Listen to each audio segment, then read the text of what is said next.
Patay rin po sa pamamaril naman ang isang lalaking dati nang nakulong dahil sa pagnanakaw. Isang menor de edad naman ang nadamay rin po sa insidente. Nagbabalik si Mav Gonzales.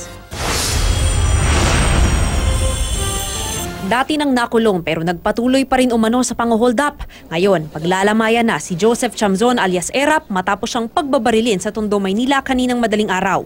Nasa loob daw ng isang computer shop si Chamzon nang lapitan ng isang lalaki at biglang barilin. Isinugod pa sa ospital ng Tondo si Chamzon pero pumanaw rin dahil sa mga tama sa ulo.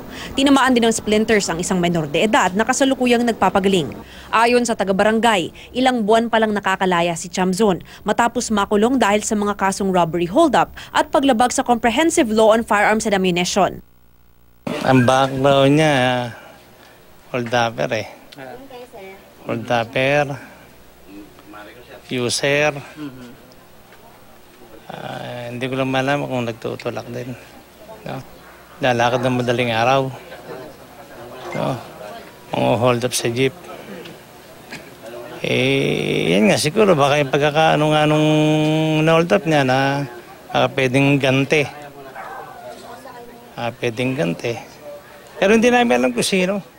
Patuloy ang investigasyon sa pamamaril. Mav Gonzales, GMA News.